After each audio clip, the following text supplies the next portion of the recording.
Welcome to the Coast to Coast podcast, brought to you by Play Picks and the Lines, coming to you from the West Coast. Josh Lander, joined by my guy Nate Weitzer on the East Coast. And we've got our player props video up for you guys today, a little 4-game slate to choose from tonight. Nate does have his great article up on playpicks.com as well, with some best bets and player props in there for you.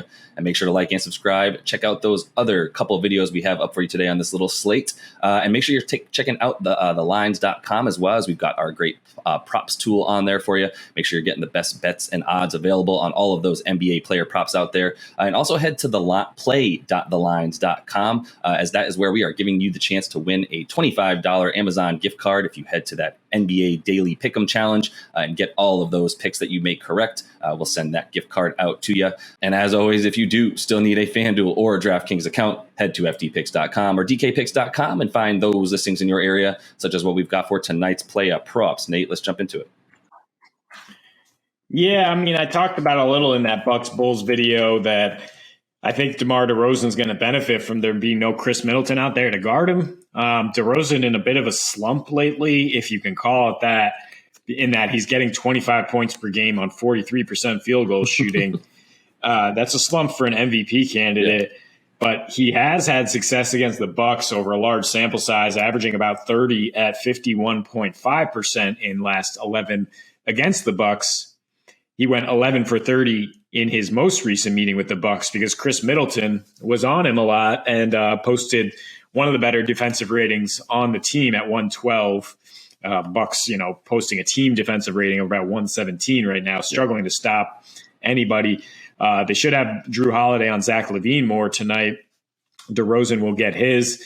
It's the reason he has good numbers against the Bucks, right, is because they're a new age defense that says, we will limit shots at the rim. We will let you shoot threes, let certain guys shoot threes, and we'll give you the mid-range. And DeRozan is the master of the mid-range. He's the best mid-range scorer in the league, or maybe 1B after Kevin Durant. Interestingly enough, those two guys get the most difficult shots on average in the mid-range, but still score a ton of points in that area. So, I mean, his points prop at 26.5 is just slightly over where he's at with this slump.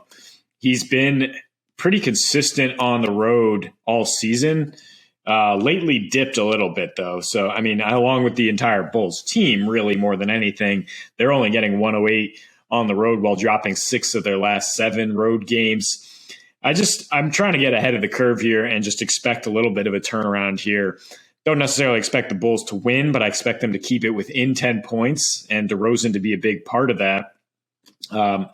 Against a team that, kind of gives him what he wants to get and is missing their starting small forward. So he will get to work a little bit against young Bucks like Pat Connaughton and Jordan Nwora now tonight. And I think he gets over 26.5. Yeah, you can take the points. The points around an assist are at 36.5. I only bring it up because he has been filling those up more so than, in recent years for himself specifically. But at the same time, he was doing a lot of that assisting when Zach LaVine was out. He's back tonight, but that doesn't really seem to impact DeMar's scoring too negatively. So I think that is the prop for him tonight at 26.5. That the play is the points for DeMar against a Bucks team that is definitely struggling a lot more on defense and doesn't have Chris Middleton tonight. So I'm actually going to stay in this game for the second one. Only 4 games to choose from. And this is the one with the highest total, so it would make sense. But looking at Jrue, since Chris Middleton is out, he's still got his prop at 18.5 points, which is pretty much where it's been when Chris Middleton is playing.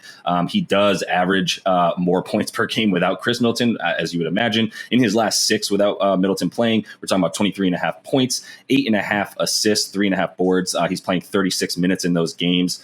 He's better at home as well, and has been in his last 3 home games, averaging 24.5 points a game there as well. And then, Chicago just not very good on defense, as you mentioned, as of late, especially, and in 2 opposing point guards in general, which Jrue is very much the point guard on this team, allows second most points per game to opposing point guards, does Chicago, the 8th most assists. And in their last 4 especially, they've been super, super bad on defense, 119 defensive rating, good for 8th worst, allowing their opponents to shoot 49.5% from the field and 38% from 3, all in the bottom 10 there. So I think this is a good opportunity for Jrue to get over that. I mean, against the Bulls alone, he's been averaging that in his last 3 against them, 4 games dating back to last season. He's averaging just over all of his props tonight, essentially 20 points and about those 9 assists and 4 boards as well. So any way you cut this, I mean, his PRA is at 30.5. I don't hate it because I do expect him to play a bit of bully ball when he can against Caruso, with using his size against Caruso and getting some boards and getting down low, backing down, and then getting assists off of that as well. Just guys cutting definitely helps having Brook Lopez back with those assists for Jrue as well. So I would say, I like either of those bets, but the points at 18.5 get you slightly better odds there on DraftKings at -115 versus -130 for the combo of points, rebounds, and assists. So I think that's probably where I'd go, as I feel equally comfortable about both those props. And where is he at with 3-pointers? I mean, I'd be interested to get that against a Bulls team that's given up 42% from three lately. It looks like only 1.5 is the prop. That odd. The over's getting -160, but you could get an alternate over for 3 threes and probably get that at like +120. Yeah. I'd be on board with that. I think he'll fire a lot more with Middleton out. And you mentioned Caruso. I mean, he wasn't playing a ton for the Lakers, but Jrue's last 2 games versus the Lakers with Caruso out there, 22 points, 28 points, shot 56 and 69% from the floor in those 2 games, just having his way down low. Also had 7 and 6 assists. So, I like the call. I think he will fill it up tonight. It's always a little dicey taking one of those 2 guys, I feel, because you don't know which one's going to go off. But when one's out, that feels great. Yeah. So this Magic Warriors game, I do want to see where Jordan Poole's props are. FanDuel won't put up any Warriors props yet, I guess, because Andrew Wiggins is questionable. But Jordan Poole's going to step in that Steph Curry role as the initiator, and probably going to see the highest usage rate of anybody tonight. But I don't expect the Warriors to score a ton. Neither do odds makers, with a total of 215 here in Orlando. So that means rebounds, a bit of a choppy game, and Wendell Carter Jr. has been gobbling up those boards, a career high 29% defensive rebounding rate this year, averaging 20 and 12 since the All-Star break, whereas he was getting 14 and 10 before the break. His last 9 home games, 20 and 12.2 rebounds per game, offensive rating of 121. He's now averaging 16 at home versus 13 on the road. And his averages are much better against the Western Conference, at least in terms of scoring. Has 18 points per game and 12.5 rebounds per game in his last 2 meetings with the Warriors. And that's really the key. He played 31 minutes per game in those. Are you a big man who can stay on the floor against the style of play that the Warriors use? And he's proven that he can thus far. So you're getting -106 for him to go over 60.5 points. I like that. I mean, it's -115 on either site for him to get 10 more boards on top of that. I think that is the safer bet, because I think the Warriors are going to struggle to score a little bit here. They are giving up a ton of points to centers, 30 points per game, the second most in the league over the last 2 weeks. They just coughed up 57 rebounds in a back-and-forth game with the Spurs, a little more fast-paced than this one should be.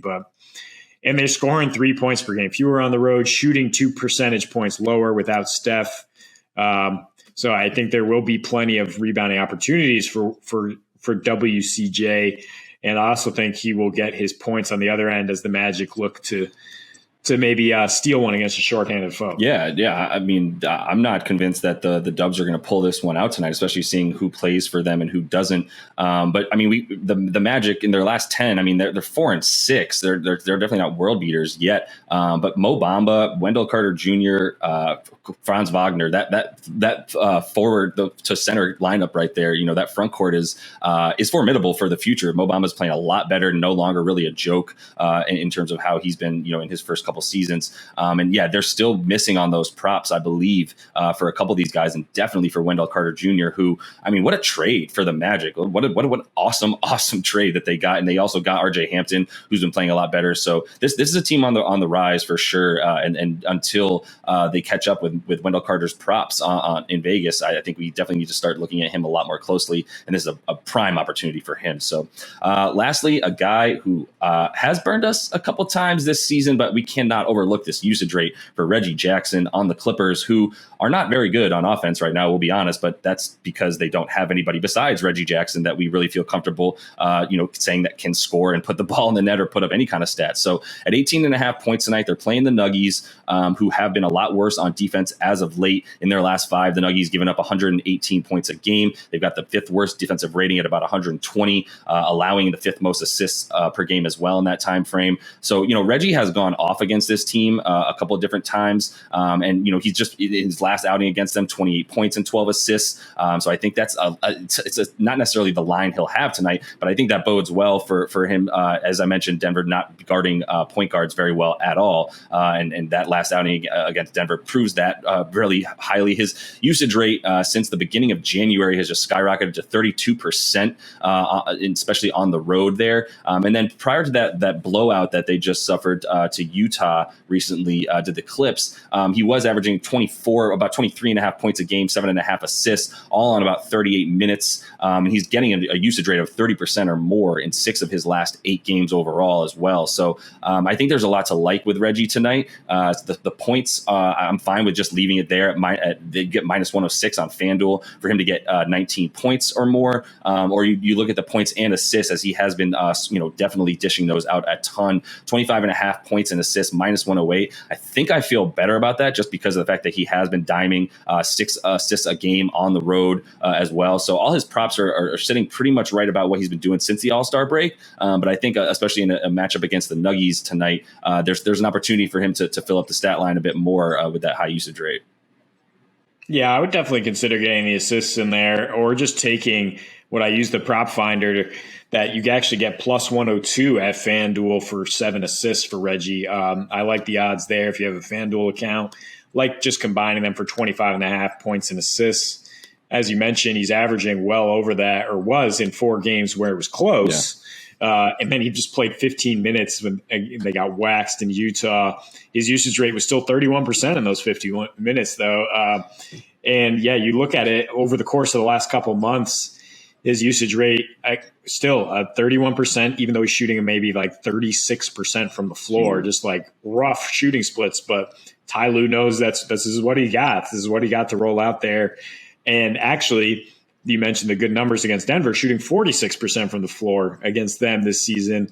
So diming people up, getting to the rim. He is one of those guys who can hit floaters, and that's what Jokic tries to make you do when you get in there. So I do like Reggie tonight in this game, as long as it stays close. Yeah, for sure.